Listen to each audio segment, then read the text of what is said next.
Olá, muito bem-vindo ao canal Primeiro Verbo. Eu sou o pastor Luiz Prates e eu te faço uma pergunta. Você é professor ou professora de EBD? Olha, meus parabéns! Eu peço a você que não importa qual igreja você pertence ou para qual faixa etária você leciona, fica comigo até o final, porque eu vou compartilhar com você aqui neste vídeo uma informação muito importante. Eu trago aqui um plano de aula maravilhoso que eu tenho certeza que vai servir muito para você, não importa, repito, qual a faixa etária, qual a igreja que você pertence, ok? Vamos então ao conteúdo deste vídeo. Meus irmãos, a paz do Senhor Jesus. Olha, a relevância da liderança para a condução e ensinamento da igreja é o título aqui da nossa lição número 12, a penúltima lição da revista Betel Dominical, que estamos estudando agora neste terceiro trimestre, que trata sobre a relevância da igreja, sua essência e missão como tema central do trimestre. Mas antes de entrar aqui no plano de aula, eu quero avisar a todos que já vamos disponibilizar neste vídeo o certificado de conclusão do trimestre do desafio da lição, ok? O link para você baixar o arquivo que está em PDF vai ficar aqui na descrição do vídeo, também no comentário fixado, ok? Qual é a verdade central da lição? Meus irmãos, eu destaquei que os líderes estabelecidos por Deus são essenciais para o desenvolvimento da igreja e o cumprimento da sua missão. Olha, nós já vimos isso em outras lições, que foi Jesus quem estabeleceu a igreja. Você se lembra? A gente também sabe que em um determinado momento Jesus Cristo morreu e ao terceiro dia ressuscitou e voltou para o Pai. E aí? A pergunta é: como que a igreja sobreviveu sem ter a presença em carne e osso do seu pastor e fundador, Jesus Cristo, durante os cultos? Como que ao invés de minguar e desaparecer, aconteceu exatamente o oposto? A igreja cresceu, prosperou e alcançou o mundo. Isso foi possível porque o Senhor Jesus escolheu e capacitou os seus discípulos como líderes e fez isso para dar continuidade à sua missão aqui na terra, ou seja, anunciar a salvação ao mundo e edificar a sua igreja. Já faz quase 2000 anos que Jesus Cristo morreu, mas a missão e a responsabilidade dos líderes perante a igreja permanecem as mesmas. Quais são os principais ensinamentos da presente lição?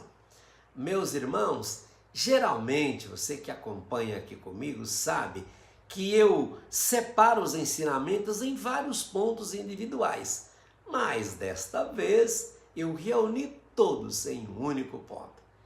A lição ensina sobre a importância bíblica da liderança, as características e responsabilidades do líder e o papel dos membros da igreja em relação aos líderes.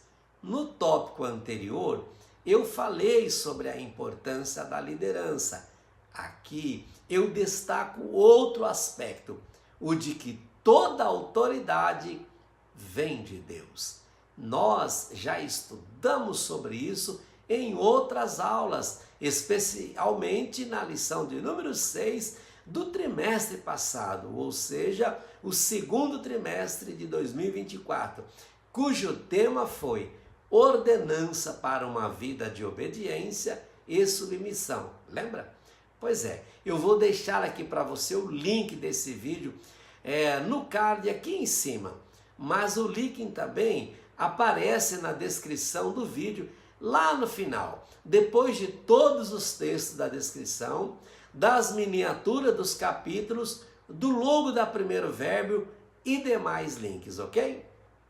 Continuando o meu raciocínio, aqui o meu comentário, E agora falando sobre as características e responsabilidades do líder, é importante lembrar que liderança cristã é sinônimo de servir.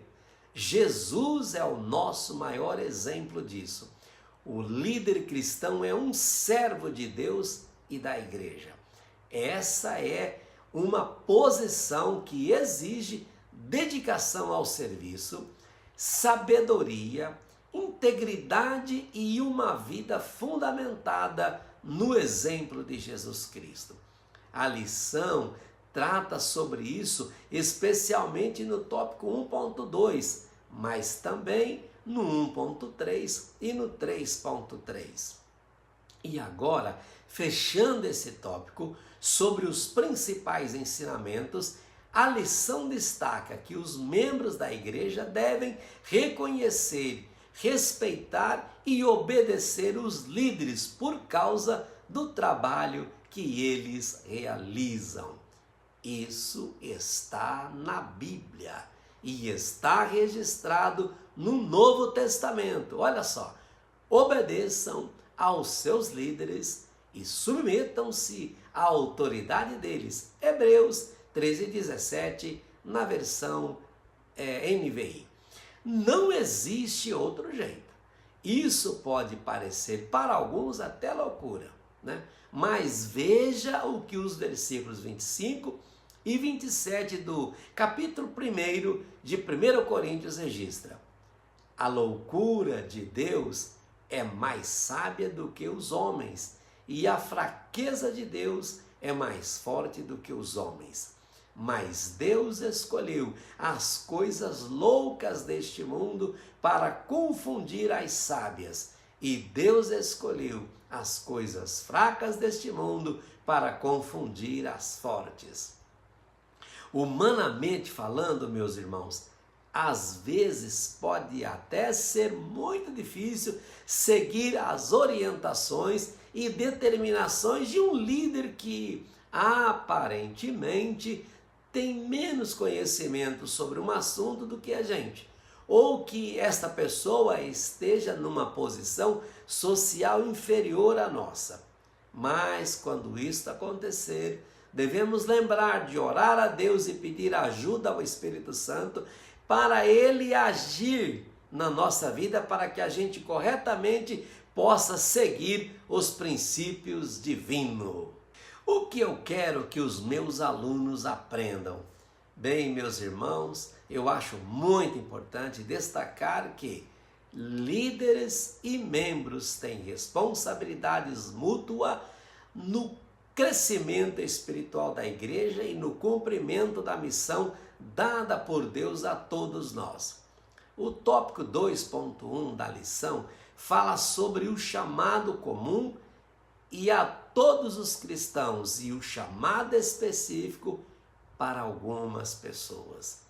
Olha, nem todo cristão será pastor ou missionário, ou vai receber o dom de profecia ou tantos outros dons espirituais.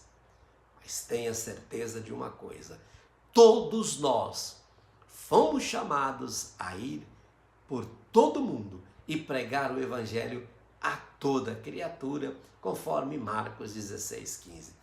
Não tem ninguém desocupado no reino de Deus.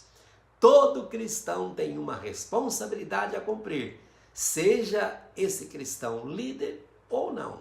E em relação entre membros e líderes, deve ser de reconhecimento e cooperação mútua. Isso é essencial para cumprirmos a nossa missão na terra. Outro ponto importante que os alunos devem levar como aprendizado é que, biblicamente falando ou espiritualmente falando, a posição de liderança não é um cargo na igreja, mas um chamado divino. Significa dizer que os nossos atributos humanos não fazem a menor diferença para o desempenho desse ministério. E não importa quem são os nossos parentes, se temos faculdades ou não, não importa.